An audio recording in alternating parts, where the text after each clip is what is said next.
Profetas e Reis. Capítulo 21. O fim do ministério de Eliseu. Chamado ao ofício de profeta enquanto Acabe ainda reinava, Eliseu viverá o suficiente para ver muitas mudanças tomarem lugar no reino de Israel. Juízo sobre juízo haviam alcançado os israelitas durante o reinado de Azael, o sírio, que fora ungido para ser o aguilhão da nação apostatada. As severas medidas de reforma instituídas por Jeú tinham resultado no extermínio de toda a casa de Acabe. Em contínuas guerras com os sírios, Jeoacás, sucessor de Jeú, tinha perdido algumas das cidades a leste do Jordão. Por algum tempo isto pareceu como se os sírios fossem tomar inteiro controle do reino. Mas a reforma começada por Elias e prosseguida por Eliseu tinha levado muitos a buscarem a Deus. Os altares de Baal estavam sendo abandonados, e lenta mas seguramente os propósitos de Deus iam se cumprindo na vida dos que haviam escolhido servi-lo de todo o coração. Foi por causa de seu amor pelo extraviado Israel que Deus permitiu aos sírios afligi-los. Foi por sua compaixão para com aqueles cujo poder moral estava debilitado, que ele despertou Jeú para exterminar a ímpia Jezabel e toda a casa de Acabe. Uma vez mais, através de misericordiosa providência, os sacerdotes de Baal e Astarote foram postos de lado, e seus altares pagãos subvertidos. Deus em sua sabedoria previu que se a tentação fosse removida, alguns abandonariam o paganismo, e voltariam a face para o céu, e foi por isto que ele permitiu que calamidade após calamidade caísse sobre eles. Seus juízos foram temperados com misericórdia, e quando seu propósito foi cumprido, ele fez refluir a maré em favor dos que haviam aprendido a buscá-lo. Enquanto influências para o bem e para o mal estavam disputando a supremacia, e Satanás procurando fazer tudo em seu poder para completar a ruína produzida durante o reinado de Acabe e Jezabel, Eliseu continuava a dar seu testemunho. Teve que enfrentar a oposição, mas nada pôde impugnar-lhe as palavras. Foi honrado e venerado através do reino. Muitos vieram a ele em busca de conselho. Enquanto Jezabel vivia ainda, Jorão, o rei de Israel, buscou seu conselho, e uma vez, estando em Damasco, ele foi visitado por mensageiros de Ben-Hadad, rei da Síria, que desejava saber se a enfermidade que então o possuía resultaria em morte. A todos o profeta deu fiel testemunho, num tempo quando, de todos os lados, a verdade estava sendo pervertida, e a grande maioria do povo estava em aberta rebelião contra o céu. E Deus jamais abandonou seu mensageiro escolhido. Uma ocasião, durante a invasão síria, o rei da Síria procurou destruir Eliseu, em vista de sua atividade em alertar o rei de Israel quanto aos planos do inimigo. O rei da Síria havia se aconselhado com seus servos, dizendo: em tal e em tal lugar estará o meu acampamento. Este plano foi revelado pelo Senhor a Eliseu, que enviou ao rei de Israel, dizendo: guarda-te de passares por tal lugar, porque os sírios desceram ali. Pelo que o rei de Israel enviou àquele lugar, de que o homem de Deus lhe falará, e de que o tinham avisado, e se guardou ali, não uma nem duas vezes. Então se turbou com este incidente o coração do rei da Síria, e chamou os seus servos, e lhes disse: não me fareis saber quem dos nossos é pelo rei de Israel? E disse um dos seus servos: não, ó rei meu senhor, mas o profeta Eliseu, que está em Israel, faz saber ao rei de Israel as palavras que tu falas na tua câmara de dormir. Disposto a se desembaraçar do profeta, o rei da Síria ordenou: vai, e vê onde ele está, para que envie, e mande trazê-lo. O profeta estava em Dotã, e, ouvindo isto, o rei enviou para lá cavalos, e carros, e um grande exército, os quais vieram de noite, e cercaram a cidade. E o moço do homem de Deus se levantou muito cedo, e saiu, e eis que um exército tinha cercado a cidade com cavalos e carros. Aterrado, o servo de Eliseu procurou-o com a notícia. Ai, meu senhor, que faremos? Disse ele. Não temas, foi a resposta do profeta, porque mais são os que estão conosco do que os que estão com eles. Segundo Reis 6, verso 16. E então, para que o servo pudesse conhecer isto por si mesmo, orou Eliseu e disse: Senhor, peço-te que lhe abras os olhos, para que veja. E o Senhor abriu os olhos do moço, viu, e eis que o monte estava cheio de cavalos e carros de fogo, em redor de Eliseu. Segundo Reis 6, verso 17. Entre o servo de Deus e a multidão dos inimigos armados estava um grupo circundante de anjos celestiais. Eles tinham vindo com grande poder, não para destruir, não para reclamar homenagem, mas para acampar em torno e ministrar aos desajudados e fracos servos do Senhor. Quando o povo de Deus é posto em condições de dificuldades, e aparentemente não há escape para eles, somente o Senhor deve ser sua dependência. Avançando a companhia de soldados sírios ousadamente, ignorante da presença dos invisíveis anjos do céu, Eliseu orou ao Senhor, e disse: fere, peço-te, esta gente de cegueira. E feriu-a de cegueira, conforme a palavra de Eliseu. Então Eliseu lhes disse: não é este o caminho, nem é esta cidade, segui-me, e guiar-vos-ei ao homem que buscais. E os guiou a Samaria. 2 Reis 6, versos 8 a 19. E sucedeu que, chegando eles a Samaria, disse Eliseu: ó Senhor, abre a estes os olhos para que vejam. O Senhor lhes abriu os olhos, para que vissem, e eis que estavam no meio de Samaria. E, quando o rei de Israel os viu, disse a Eliseu: feri-los-ei, meu pai? Mas ele disse: não os ferirás. Feririas tu os que tomasses prisioneiros com a tua espada e com o teu arco? Põe-lhes diante pão e água, para que comam e bebam, e se vão para seu senhor. E apresentou-lhes um grande banquete, e comeram e beberam, e os despediu e foram para seu senhor. 2 Reis 6, versos 20 a 22. Depois disso Israel ficou livre por algum tempo dos ataques dos sírios. Porém mais tarde, sob a enérgica administração de um determinado rei, Azael, neto do Azael que havia sido ungido como aguilhoador de Israel, os exércitos sírios cercaram Samaria, sitiando-a. Nunca Israel havia sido levado a situação de tão grande dificuldade como durante este cerco. Os pecados dos pais estavam sem dúvida sendo visitados sobre os filhos e os filhos dos filhos. Os horrores de prolongada fome estavam impelindo o rei de Israel a medidas de desespero, quando Eliseu predisse livramento para o dia seguinte. Quando o dia estava para amanhecer, o Senhor fizera ouvir no arraial dos sírios ruídos de carros e ruídos de cavalos, como o ruído de um grande exército, e eles, possuídos de temor, se levantaram e fugiram no crepúsculo, deixando as suas tendas, e os seus cavalos, e os seus jumentos, e o arraial como estava, com ricas reservas de alimentos. Eles fugiram para salvarem a sua vida, não se detendo até que tivessem transposto o Jordão. 2 Reis 7, versos 6 e 7. Durante a noite da fuga, 4 leprosos junto à porta da cidade, desesperados pela fome, tomaram o propósito de ir ao acampamento dos sírios, entregando-se à misericórdia dos sitiantes, na esperança de aí despertar simpatia e conseguir alimento. Qual não foi seu espanto quando, penetrando no acampamento, viram que lá não havia ninguém. Sem nada que os molestasse ou impedisse, entraram numa tenda, e comeram e beberam, e tomaram dali prata, e ouro, e vestidos, e foram e os esconderam, então voltaram, e entraram em outra tenda, e dali também tomaram alguma coisa, e a esconderam. Então disseram uns aos outros: não fazemos bem, este dia é dia de boas novas, e nos calamos. Voltaram eles então depressa à cidade com as alegres novas. Foi grande o espólio, tão abundantes foram os suprimentos nesse dia que havia uma medida de farinha por um ciclo, e 2 medidas de cevada por um ciclo, como fora predito por Eliseu no dia anterior.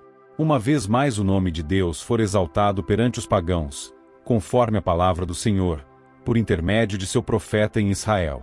2 Reis 7, versos 5 a 16. Assim o homem de Deus continuou a trabalhar de ano a ano, associando-se intimamente ao povo em fiel ministério, e em tempos de crise ficando junto aos reis como sábio conselheiro. Os longos anos de apostasia idólatra da parte de governantes e povo tinham produzido seus maus resultados.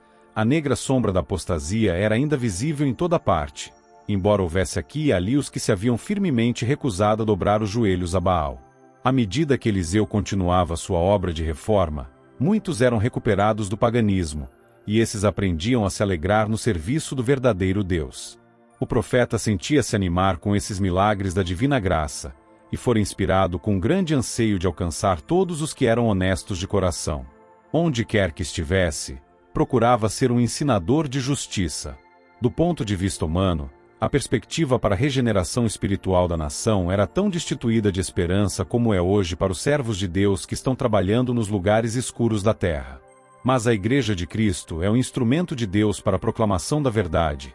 Ela é por ele dotada de poder para fazer um trabalho especial, e se for leal a Deus, obediente a seus mandamentos, com ela habitará a excelência do divino poder.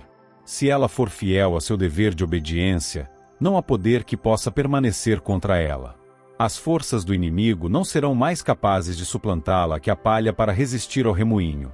Está diante da Igreja a aurora de um dia glorioso e brilhante, se ela se revestir do manto da justiça de Cristo, recusando toda vassalagem ao mundo. Voltai para o Senhor, prisioneiros de esperança. Buscai de Deus, do Deus vivo, força. Mostrai fé humilde e não vacilante em seu poder e disposição para salvar. Quando em fé nós nos apoderarmos de sua força, ele mudará, maravilhosamente mudará, as perspectivas mais desesperadas e desanimadoras. Isto ele fará para a glória do seu nome. Por todo o tempo que lhe foi possível viajar de lugar em lugar através do reino de Israel, Eliseu continuou a manifestar ativo interesse na edificação de escolas de profetas. Onde quer que estivesse, Deus estava com ele, dando-lhe palavras para falar, e poder para operar milagres. Uma ocasião disseram os filhos dos profetas a Eliseu: Eis que o lugar em que habitamos diante da tua face, nos é estreito. Vamos, pois, até o Jordão, e tomemos de lá, cada um de nós, uma viga, e façamo-nos ali um lugar, para habitar ali. Segundo Reis 6, versos 1 e 2. Eliseu foi com eles ao Jordão, encorajando-os por sua presença, dando-lhes instruções e mesmo realizando um milagre para ajudá-los em sua obra. E sucedeu que, derribando um deles uma viga, o ferro caiu na água, e clamou, e disse: Ai, meu senhor, porque era emprestado. E disse o homem de Deus verso onde caiu, e mostrando-lhe ele o lugar, cortou um pau, e o lançou ali, e fez nadar o ferro. E disse: Levanta-o. Então ele estendeu a sua mão e o tomou. Segundo Reis 6, versos 5 a 7. Tão eficiente havia sido seu ministério, tão vasta sua influência que, em seu leito de morte, até mesmo o jovem rei Jeoás, idólatra com apenas o mínimo respeito por Deus, reconheceu no profeta um pai em Israel, e admitiu que sua presença entre eles fora de mais valor em tempo de prova do que a posse de um exército de cavalos e carros. No relato está escrito: E Eliseu estava doente da sua doença de que morreu, e Jeoás, rei de Israel, desceu a ele, e chorou sobre o seu rosto, e disse: meu pai, carros de Israel e seus cavaleiros. Segundo Reis 13, verso 14. O profeta havia desempenhado em favor de muita alma turbada e necessitada de auxílio o papel de um pai sábio e compreensivo. No presente exemplo, ele não voltou as costas ao jovem sem Deus que tinha diante de si, tão indigno da posição de confiança que estava ocupando, e contudo tão grandemente necessitado de conselho. Deus, em sua providência, estava dando ao jovem rei uma oportunidade para redimir as faltas do passado, de molde a pôr o seu reino em terreno vantajoso. Os inimigos, os sírios, agora ocupando o território a leste do Jordão, deviam ser repelidos. Uma vez mais o poder de Deus devia ser manifestado em favor do extraviado Israel. O moribundo profeta ordenou ao rei: Toma um arco e flechas. Jeoás obedeceu. Então o profeta disse: Põe a tua mão sobre o arco. Jeoás pôs sobre ele a sua mão, e Eliseu pôs as suas mãos sobre as mãos do rei. E disse: Abre a janela para o oriente, para as cidades da além do Jordão que estavam na posse dos sírios.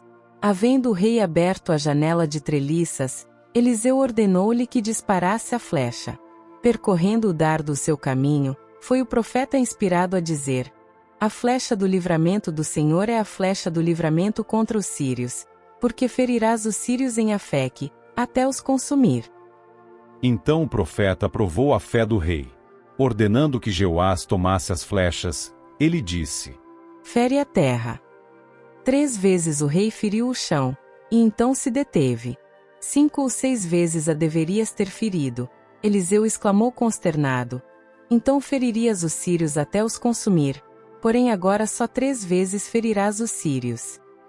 Segundo Reis 13, versos 15 a 19. A lição é para todos os que ocupam posição de confiança. Quando Deus abre o caminho para a realização de certa obra, e dá garantias de sucesso, o instrumento escolhido deve fazer tudo o que estiver em seu poder para alcançar os resultados prometidos. O sucesso será proporcional ao entusiasmo e perseverança com que o trabalho é levado a cabo.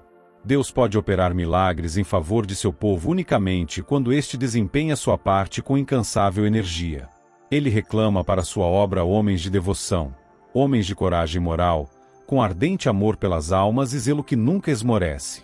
Tais obreiros não acharão nenhuma tarefa demasiado árdua, nenhuma perspectiva demasiado sem esperança. Eles trabalharão, indomitos, até que a aparente derrota seja tornada em gloriosa vitória. Nem mesmo as paredes das prisões, ou martírio em perspectiva, levá-los a mudar de rumo em seus propósitos de trabalhar unidos com Deus para a edificação de seu reino. Com o conselho e o encorajamento dado a Jeoás, estava a fim da tarefa de Eliseu. Aquele sobre quem havia descido em grande medida o espírito que repousava sobre Elias, provara-se fiel até o fim. Nunca vacilara. Nunca perderá sua confiança no poder da onipotência. Sempre, quando o caminho diante de si parecia inteiramente fechado, ainda avançara pela fé, e Deus honrara sua confiança e abrirá diante dele o caminho. Não foi dado a Eliseu seguir seu mestre num carro de fogo. Sobre ele o Senhor permitiu que viesse uma prolongada enfermidade. Durante as longas horas de sofrimento e fraqueza humana, sua fé permaneceu posta nas promessas de Deus, e ele sentiu sempre em torno de si mensageiros celestiais de conforto e paz. Como nos altos de Dotã ele vira os exércitos circundantes do céu, os carros de fogo de Israel e seus cavaleiros, estava ele agora cônscio da presença cheia de simpatia dos anjos, e foi sustentado. Através de sua vida havia exercido forte fé, e ao avançar no conhecimento das providências de Deus e de sua graciosa bondade, a fé havia amadurecido em inamovível confiança em Deus, e quando a morte o chamou, ele estava pronto para repousar de seus labores. Preciosa é a vista do Senhor a morte dos seus santos. Salmo 116, verso 15. O justo até na sua morte tem esperança. Provérbios 14, verso 32. Como o salmista, Eliseu podia dizer com toda a confiança: Deus remirá a minha alma do poder da sepultura, pois me receberá. Salmos 49, verso 15. E com alegria podia testificar: Eu sei que o meu Redentor vive, e que por fim se levantará sobre a terra. Jó 19, verso 25. Quanto a mim, contemplarei a tua face na justiça, satisfar-me-ei da tua semelhança quando acordar. Salmos 17, verso 15.